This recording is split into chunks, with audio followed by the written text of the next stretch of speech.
Thank you for joining us again on the newsroom.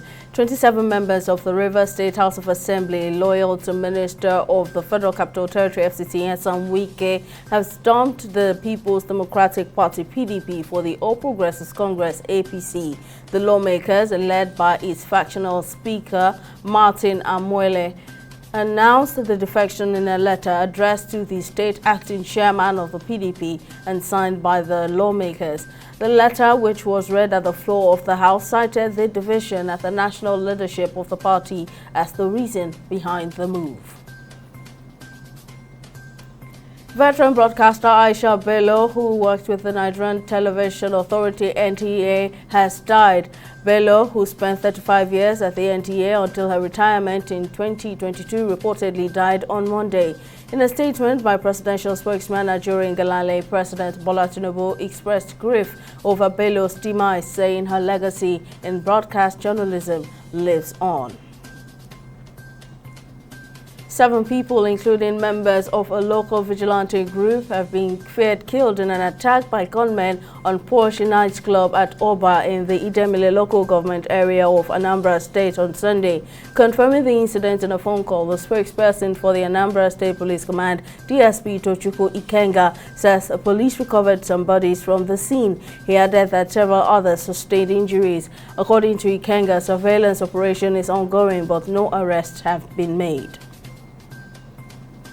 On business, the Central Bank of Nigeria, CBN, has suspended the processing fees of cash deposits above 500,000 naira until 2024. The Apex Bank made this known in a circular on Monday, signed by its acting director of banking supervision, Adetono Adedeji. Suspending the policy, the regulator asked all banks, financial institutions, and non-bank financial institutions in the country to accept all cash deposits without charges with immediate effect.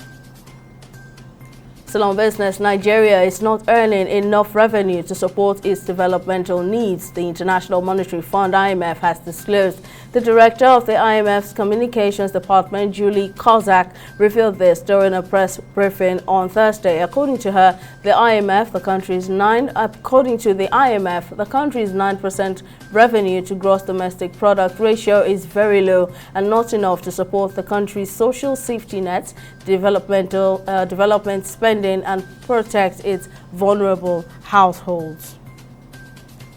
On the global scene, the UN General Assembly is set to meet on Tuesday to discuss the humanitarian crisis in Gaza. Officials and diplomats announced this on Sunday after the United States last week vetoed a Security Council resolution for a ceasefire.